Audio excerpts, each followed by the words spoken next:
96 years ago, the New York Stock Exchange witnessed the most catastrophic financial panic in American history.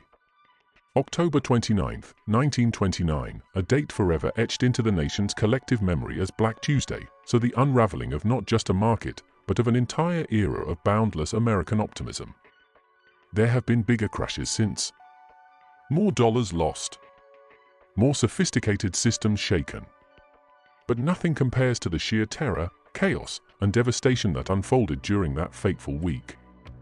This is the story of the crash of 1929, the week the American dream came crashing down. The 1920s, a decade of jazz, flappers, and unprecedented economic growth. America was on a high. President Calvin Coolidge, in his 1928 State of the Union address, declared with pride, "No Congress of the United States ever assembled has met with a more pleasing prospect than that which appears at the present time." And why wouldn't he be optimistic? The scars of World War I had begun to heal. Radios brought news and entertainment into American homes. Automobiles were no longer a luxury, they were becoming a standard part of American life. For the first time in history, people didn't need to save up to buy what they wanted. Installment plans allowed families to purchase radios, fridges, and cars by paying in monthly installments.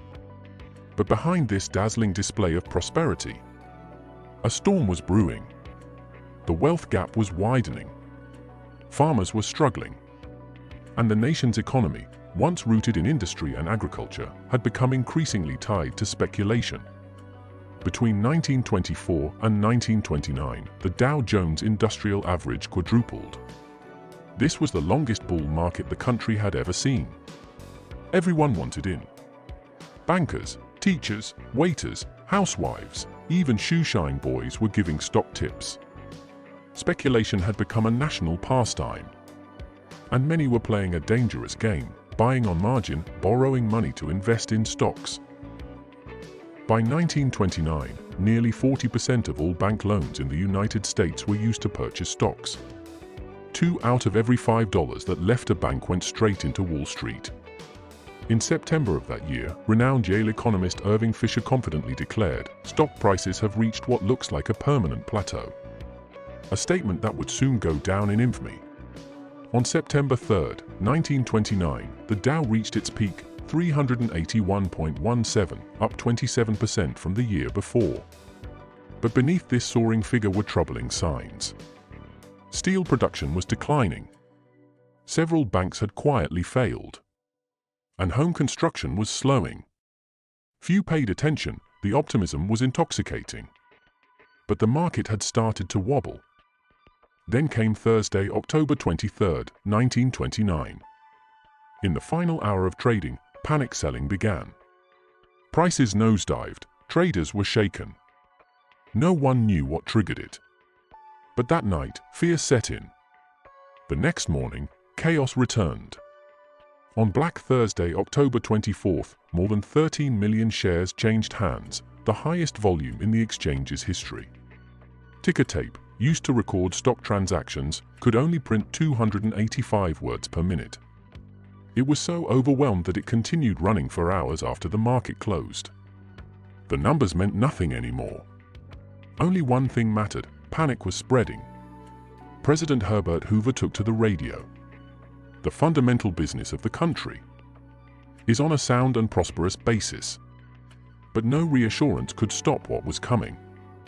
On Black Monday, October 28, when the opening bell rang, or perhaps wasn't even heard due to people shouting "Sell, sell, sell," selling resumed with a vengeance. Major corporations like US Steel and General Electric began to collapse. Investors dumped their shares in massive blocks. By the day's end, the Dow was down 13%. The tape couldn't keep up. Brokers worked into the night, sleeping on the floor, trying to process the backlog before the market opened again. The air in Wall Street was heavy with dread, but nothing could prepare them for what would come next. Black Tuesday, October 29, 1929, a day that began in chaos and ended in ruin. The opening bell was drowned out by a roar of voices: "Sell! Sell! Sell!"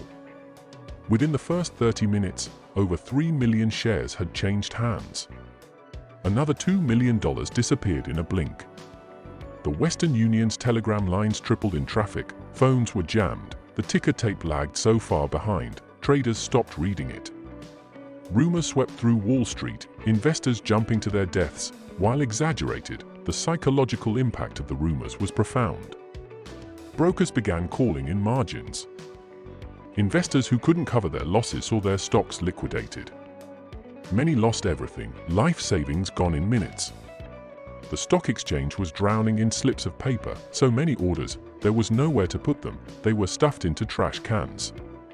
One broker fainted, was revived, and sent back to work. Fistfights broke out on the floor. The NYSE's board debated shutting the exchange, but they feared doing so would only deepen the panic. When the market finally closed at 3 p.m., 16.4 million shares had traded hands, a new record. 15,000 miles of ticker tape had been printed, and the Dow had dropped another 12%. The damage was staggering. In total, the crash wiped out $25 billion in wealth. That's more than $319 billion in today's dollars. But the collapse didn't stop there. The markets continued to fall in the following weeks, finally bottoming out on November 13, 1929. Though a small rebound followed in early 1930, the damage was done. The United States slid into a downward spiral, the Great Depression. Companies folded, massive layoffs swept across industries, unemployment soared, wages collapsed. Families lost homes, lines for food stretched around city blocks, banks failed, wiping out millions in deposits. Entire communities vanished, and a once booming country now struggled for survival. It would take more than a decade, and the onset of World War II, to drag America out of the Depression. The stock market? It would not return to its pre-crash levels until 1954. The crash of 1929 wasn't just a market event, it was a social, economic, and psychological earthquake. It led to sweeping reforms. The Securities and Exchange Commission was born. FDIC insurance was created to protect depositors. Regulations were put in place to prevent another disaster of that magnitude, but even today, the lessons of 1929 echo through every financial bubble and every downturn. The danger of unchecked speculation, the illusion of permanent prosperity, and the simple truth that fear, once sparked, can bring down even the mightiest towers of wealth. Nearly a century later, the story of the crash of 1929 remains one of Wall Street's darkest hours. A cautionary tale of ambition, greed, and the fragility of confidence. Because in the end, it wasn't just numbers that fell, it was a nation's faith in itself.